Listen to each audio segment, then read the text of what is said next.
नमस्कार दोस्तों, मैं हूं श्यामवीर सिंह और आप देख रहे हैं हमारा चैनल जैसलमेर की गलियां। दोस्तों, जून के महीने में नई सरकार का गठन होगा और एक बार फिर से उम्मीद ये की जा रही है कि मोदी सरकार ही वापस आ रही है। जो पिछला 10 साल का कार्यकाल रहा था, ये भी बड़ा ही चुनौतीपूर्ण था और इस कार्यकाल में बहुत से ऐसे काम किए गए हैं जो कि असंभव थे। इसीलिए देश के लोगों की उम्मीदें मोदी सरकार से और ज़्यादा बढ़ गई हैं। अब तो सिर्फ मोदी सरकार से ही लोग उम्मीद कर रहे हैं कि यही सरकार देश से गरीबी दूर कर सकती है, बेरोजगारी दूर कर सकती है और इसके साथ साथ देश को नई ऊंचाइयों दे करके दुनिया के देशों के अंदर भारत का नाम रोशन कर सकती है। तो आने वाला समय मोदी सरकार के लिए बहुत ही चुनौतीपूर्ण है और मोदी सरकार ये जानती थी कि जो तीसरा टर्म होगा उसमें कुछ ऐसे कार्य करने होंगे कि हर घर तक, हर व्यक्ति तक, हर बेरोजगार तक रोजगार पहुंचा सकें, किसानों की हालत सुधार सकें, तभी चौथा कार्यकाल मिलेगा। तो जो कार्य शुरू किए गए थे और वो क्यों किए गए थे, मैं आपको बताता हूं। देखिए, हमारे देश में किसानों की हालत, यूँ कहें कि हजारों सालों से गरीब ही रहे किसानों की हालत कभी सुधर नहीं पाई है। चाहे राजतंत्र की बात हो, चाहे जमींदारी प्रथा रही हो, चाहे मुग़लों का शासन रहा हो या अंग्रेज़ों का या आज़ादी के बाद का। और शहरों की हालत तो बहुत तेज़ी से सुधर रही है, वहाँ के लोग अमीर हो रहे हैं, लेकिन किसान वहीं के वहीं हैं। और इसका कारण ये है कि जो किसान भारत में अपना उत्पाद उगाते हैं और ज़्यादा उग जाता है, यानी कम उत्पादन होगा तो रेट अच्छे मिल जाते हैं, और ज़्यादा उत्पादन हो जाए जब किसान को मौका आ जाता है कि फसल अच्छी हुई है और इस बार हम कुछ अच्छे पैसे मिल जाएंगे, उसी साल फसल के दाम बहुत गिर जाते हैं। हमारे देश में ऐसी कोई सुविधा नहीं है कि जो एक्स्ट्रा फसल का उत्पादन हो रहा है वो कि अन्य भारत के आस पड़ोस के देशों में या यूरोप के देशों में उनको भेजा जा सके। और इसका कारण ये है कि हमारे देश से बंदरगाह तक, यानी किसानों के जो उत्पाद हैं उनको बंदरगाह तक भेजने के लिए सड़कें और यूँ कहीं कि जैसे रेलवे तो सुविधाएं नहीं हैं और समय बहुत लग जाता है। इसलिए कुछ ऐसी चीज़ें जो कि 3-4 दिन के अंदर ख़राब हो जाती हैं, उनको भेजना लगभग असंभव है। और हमारे यहाँ लॉजिस्टिक लागत बहुत आ जाती है। जैसे किसान के खेत से बंदरगाह तक पहुँचाना है तो सड़कों और इतनी जगह चेंज होता है सामान कि वहाँ तक पहुँचते पहुँचते उसकी लागत उस मूल वस्तु से कई गुना बढ़ जाती है और विदेशों में जा कर के वो बहुत महंगा हो जाता है। इसलिए कोई भी देश भारतीय किसानों के उत्पादों को इंपोर्ट करना नहीं चाहता।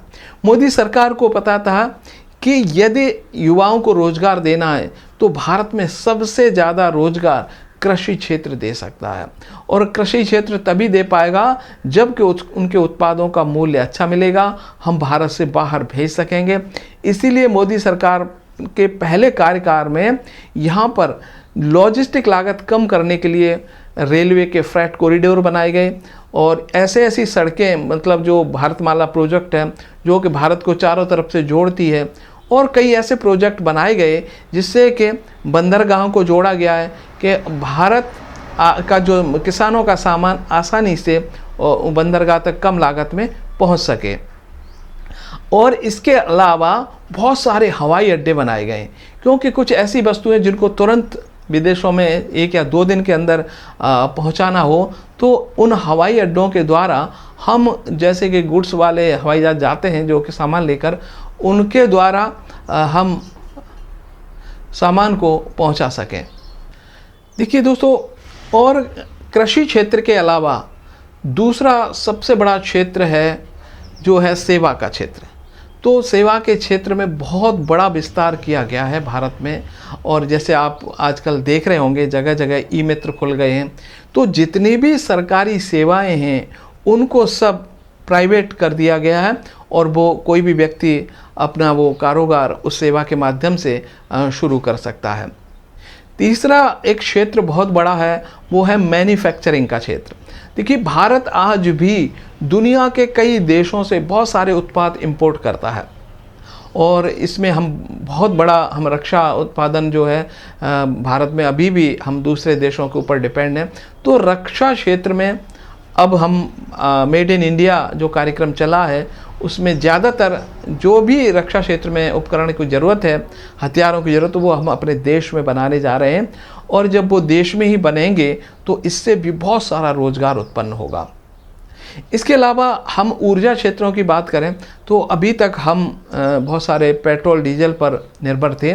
तो अब ऊर्जा के क्षेत्र में भारत में आत्मनिर्भरता लाने की कोशिश की जा रही है।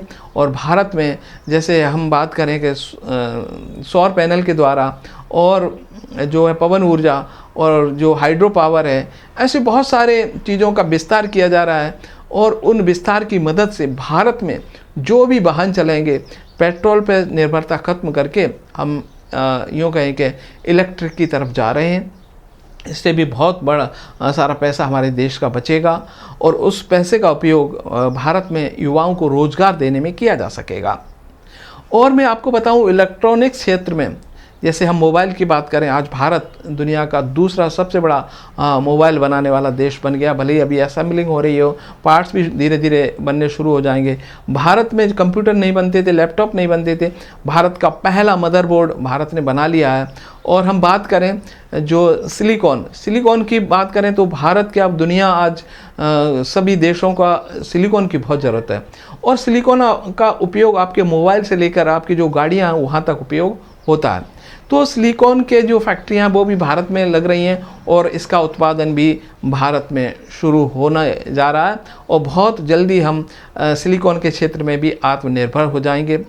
और इसके अलावा और कई महत्वपूर्ण क्षेत्र हैं जिसके द्वारा भारतीय युवाओं को अपने देश में ही रोज़गार मिल सकेगा। तो किसानों का माल बाहर भेज करके उनकी आय बढ़ाई जाएगी, अपने देश में हर युवा को रोज़गार मिल सकेगा और उसकी मनपसंद का, मन मर्जी का रोज़गार मिल सकेगा। ऐसी व्यवस्थाएं मोदी सरकार करने जा रही है और ये शुरुआत पहले कार्यकाल से शुरू हो चुकी थी और अब इसका रिजल्ट सामने आता जा रहा है। जो तीसरा टर्म होगा उसमें और भी भारत को विकसित बनाने का प्रयास किया जाएगा। विकसित भारत का मतलब होगा कि हर हाथ में काम, हम अपने सारे रिसोर्सेज का उपयोग हम उस समय कर रहे होंगे और भारत में गरीबी जैसी कोई चीज़ नहीं रहेगी। हम दूसरे देशों पर निर्भर नहीं रहेंगे। भारत में इतने युवा हैं आज कि हम पूरी दुनिया को, अन्य कई देशों के लोग मुझे लग रहा है कि भविष्य में भारत में रोज़गार की तलाश में आएंगे।